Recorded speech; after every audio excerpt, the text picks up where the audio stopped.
पिछली वीडियो में हम लोगों ने विलेयता को समझ लिया था और इस बात को भी समझ लिया था कि जब द्रव में ठोस को घोलते हैं तो उसकी विलेयता को कौन कौन सी चीज़ें प्रभावित करती हैं, और जब द्रव में हम किसी गैस को विलय करते हैं, गैस को घोलते हैं, तो कौन कौन सी चीज़ें प्रभावित करती हैं।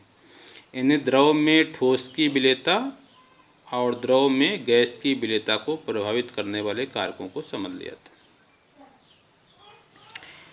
इस वीडियो में हम लोग सबसे पहले द्रवीय विलयन के बारे में समझेंगे कि द्रवीय विलयन क्या होता है। ऐसा विलयन जिसमें विलायक द्रव होता है।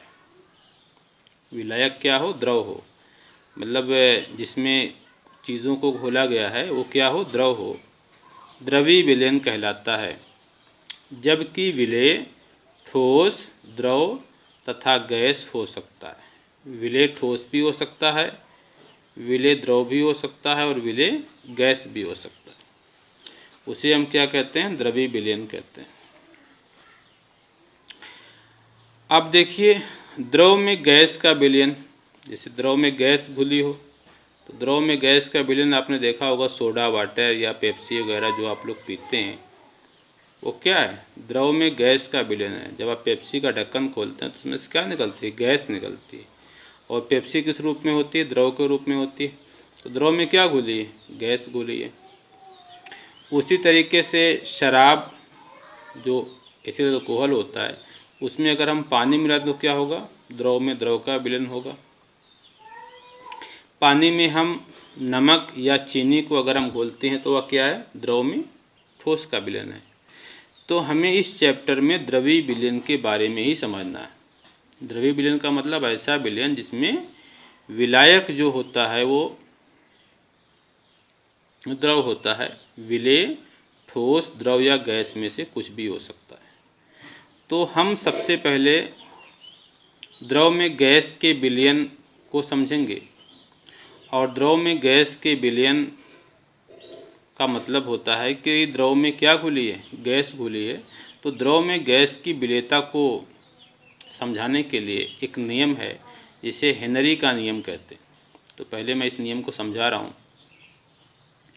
किसी गैस का वाष्प अवस्था में आंशिक दाब P, गैस का वाष्प अवस्था में आंशिक दाब P उस विलयन में गैस के मूल प्रभाज यक्ष के समानुपाती होता है। अब इस चीज़ को मैं एनसीईआरटी के फिगर से समझाने की कोशिश कर रहा हूँ, थोड़ा सा ध्यान दीजिएगा।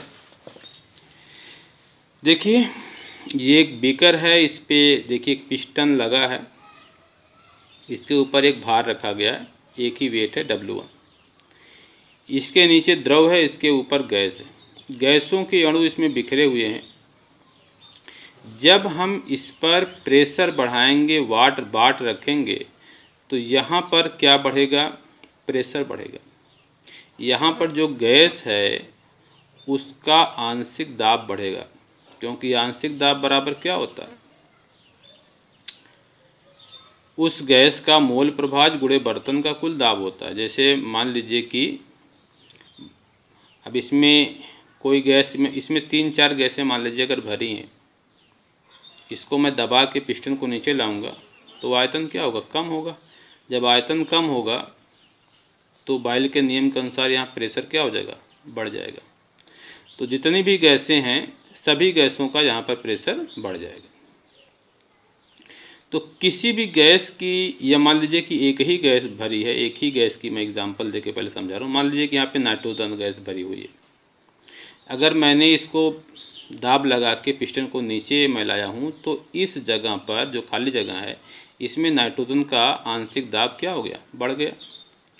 तो यहाँ पर जो ये द्रव है, इस द्रव में जो ये गैस घुली है, जो यहाँ पर गैस का आंशिक दाब है, द्रव में उस गैस के मूल प्रभाज के समानुपाती होता है। द्रव में जो गैस घुली है, मोल प्रभाज कहाँ लिया जाता है? द्रव के अंदर जो गैस घुली है, गैस का मोल प्रभाज द्रव में होता है।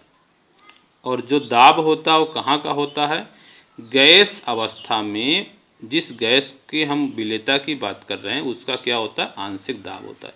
यानी दाब हमें किसका लेना है, गैस का लेना है, और उस गैस के जो घुलने की प्रवृत्ति होगी द्रव में वो किसके समानुपाती होगी, उस गैस के द्रव में आंशिक दाब के समानुपाती होगी।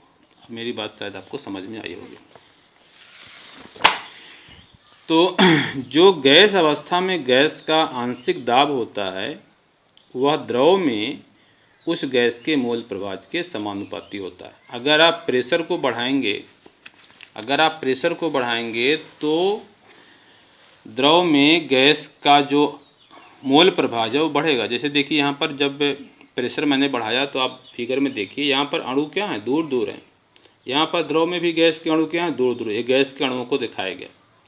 लेकिन जब ये प्रेशर कम किया गया तो जाहिर सी बात है ये अणु पास पास आ जाएंगे, और आप देख रहे होंगे कि जो द्रव था उसमें भी अब गैस के अणुओं की संख्या क्या हो गई, बढ़ गई है। तो द्रव में गैस का मोल प्रभाज इस प्रेशर के समानुपाती होता है, जो यहाँ पर प्रेशर है। तो हेनरी का नियम, ये स्टेटमेंट आप याद रखिएगा। पी क्या है, गैस अवस्था में, वाष्प अवस्था में आंशिक दाब है, और यक्स क्या है, विलयन में गैस का मोल प्रभाज या मोल अंश के समानुपाती होता है। तो पी समानुपाती एक कांस्टेंट आता है के एच इंटू एक्स। यक्स जानते हैं, एक्स से मोल प्रभाज या मोल अंश लिखा जाता है। यहाँ के एच हेनरी स्थिरांक है। के एच को क्या कहा जाता है, हेनरी स्थिरांक। तो ये हेनरी का नियम था। हेनरी का नियम कहाँ पे लागू होता है, जब हम किसी भी गैस को द्रव में घोलते हैं। जैसे आपने देखा होगा पेप्सी वगैरह में कौन सी गैस घुली होती है, कार्बन डाइऑक्साइड गैस घुली होती है। तो जब पेप्सी को बनाते हैं तो उसका जो मुंह होता है वहाँ पर मशीन लगाते हैं, और उस मशीन से हाई प्रेशर पर उसमें CO2 गैस पास करते हैं। तो जब प्रेशर हाई होता है तो अधिक से अधिक CO2 गैस पेप्सी में घुल जाती है और उसके ढक्कन को बंद कर देते हैं। जब आप उसके ढक्कन को खोलते हैं तो अंदर का प्रेशर कम होता है और उसके अंदर जो घुली हुई गैस होती है वो बुलबुले के रूप में बाहर निकलना शुरू हो जाती है। यानी प्रेशर आपने कम किया तो गैस की विलेयता क्या हो गई, कम हो गई, गैस बाहर निकल गई। और जब मशीन से हाई प्रेशर पर हम गैस भेजते हैं तो अधिक से अधिक जो गैस होती है वो पेप्सी में या सोडा वाटर में घुल जाती है। उसके बाद आपको इस फिगर को भी बना लेना है। ये भी हेनरी के नियम में का फिगर है। यहाँ पर लिख लेना है मोल अंश, यहाँ पर आंशिक दाब।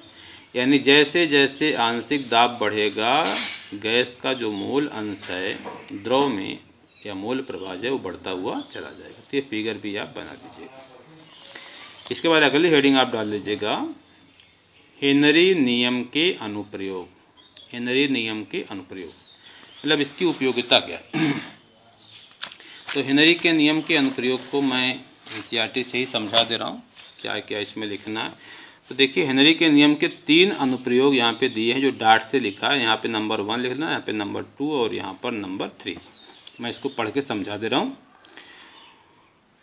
सोडा जल एवं शीतल पेय, शीतल पेय का मतलब जो पेप्सी वगैरह आप लोग पीते हैं, में CO2 की विलेयता बढ़ाने के लिए बोतल को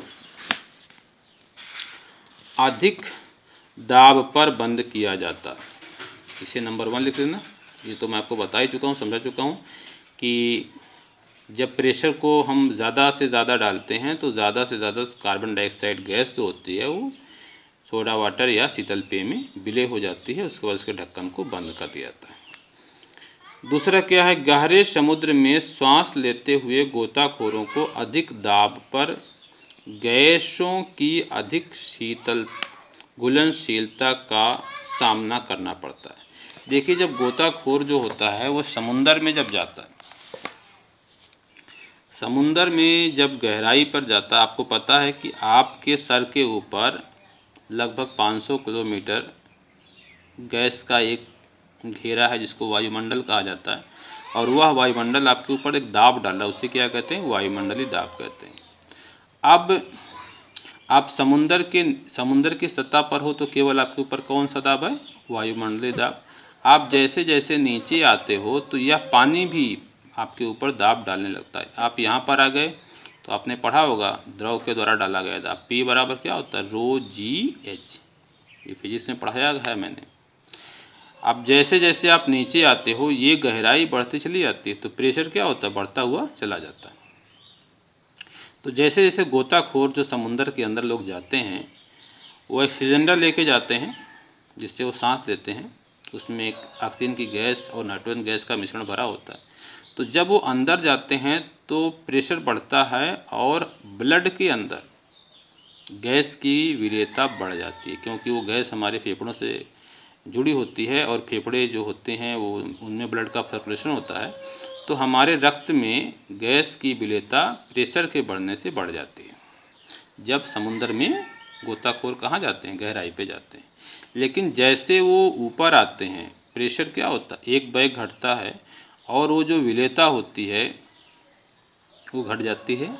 यानी हमारे जो रक्त में घुली हुई गैस है, नाइट्रोजन गैस है, वो उसकी विलेयता घट गई है, वो बुलबुले के रूप में बाहर निकलना चाहती है। तो जगह जगह हमारी नसों में क्या होते हैं, बुलबुले आ जाते हैं और इस तरीके से हमको काफ़ी दिक्कत होती है और कुछ लोगों की उसमें डेथ भी हो जाती है।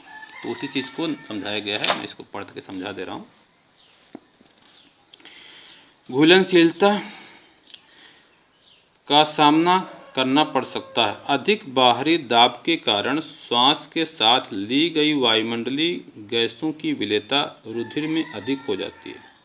जब गोताखोर सतह की ओर आते हैं, मतलब जब ऊपर की तरफ जाते हैं, तो बाहरी दबाव धीरे धीरे कम होने लगता है जिसके कारण घुली हुई गैस बाहर निकलती है। इससे रुधिर में नाइट्रोजन के बुलबुले बन जाते हैं, मतलब नाइट्रोजन गैस भी हमारी बॉडी में घुल जाती है। क्यों? क्योंकि जो हमारा वायुमंडल है, जो वायुमंडलीय गैस है, उसमें 78% तो नाइट्रोजन ही है। अब उसी गैस को सिलेंडर में हम भर के ले गए हैं तो नाइट्रोजन गैस हमारे ब्लड में क्या होती है, घुल जाती है। यह कोशिकाओं में अवरोध उत्पन्न कर देता है और एक चिकित्सीय अवस्था उत्पन्न कर देता है जिसे बेंड्स कहते हैं। इसे याद रखना, इसे बेंड्स कहते हैं। मतलब जब नाइट्रोजन गैस जो ब्लड में घुली है वह हमारे शरीर से बाहर आती है तो बुलबुले के रूप में जगह जगह इकट्ठा होती है, उससे क्या कहते हैं, बेंड्स कहते हैं। इससे शरीर में क्या होती है, दर्द होती है। यह अत्यधिक पीड़ादायक एवं जानलेवा होता है। कभी कभी इसमें जान भी चला जाता है बेंड्स में। बेंड्स से तथा नाइट्रोजन की रुधिर में अधिक मात्रा के जहरीले प्रभाव से बचने के लिए गोताखोरों द्वारा सांस लेने के लिए उपयोग किए जाने वाले टैंक में हीलियम मिलाकर तनु की गई वायु भरी जाती है। ये भी आप याद कर लीजिएगा कि अब जो है उसकी जगह पर हीलियम का प्रयोग, मतलब हीलियम का भी उसमें कुछ अंश मिलाते हैं। तो हीलियम कितनी मिलाते हैं, 11.7%। नाइट्रोजन, उसके बाद नाइट्रोजन कितना मिलाते हैं, 56.2%। ऑक्सीजन कितनी होती है, 32.1%। तो ये जो मिश्रण होता है यही मिश्रण लेके गोताखोर जाते हैं। तो नाइट्रोजन हीलियम मिलाने से नाइट्रोजन का परसेंटेज कम हो जाता है, जिससे नाइट्रोजन जो ब्लड में घुलती है वो कम घुलती है और हमको जो दिक्कत होती है, गोताखोरों को जो दिक्कत होती है वो कम होती है। तो ये दूसरा स्टेप था, नंबर 2 में आप लिख लीजिएगा। नंबर 3 स्टेप जो आपको लिखना है,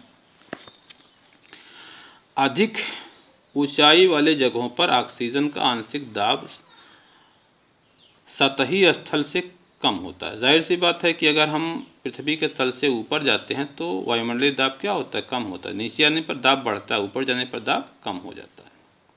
अतः इन जगहों पर रहने वाले लोगों एवं आरोहकों, मतलब जो पहाड़ पर ऊपर चढ़ते हैं, के रुधिर और ऊतकों में ऑक्सीजन की सांद्रता निम्न हो जाती है। इसके कारण आरोहक जो ऊपर पहाड़ पर चढ़ते हैं कमज़ोर हो जाते हैं और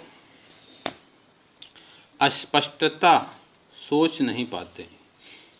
इन लक्षणों को एनाक्सिया कहते हैं। मतलब जो अधिक ऊंचाई पर होते हैं उनका जो दिमाग होता है वो कम काम करता है, मतलब उनकी बौद्धिक क्षमता कमज़ोर होती है। इसका कारण क्या है, क्योंकि उनको ऑक्सीजन कम मिल पाती है। इस बीमारी को क्या कहते हैं, एनेक्सिया कहते हैं। और जो समुंदर में गहराई पर जाने पर ब्लड में नाइट्रोजन गैस घुल जाती है और उससे हमें दिक्कत होती है, उससे क्या कहते हैं, बेंड्स कहते हैं। उस समस्या को क्या कहते हैं, बेंड्स कहते हैं। तो ये दोनों पॉइंट आप याद रखिएगा।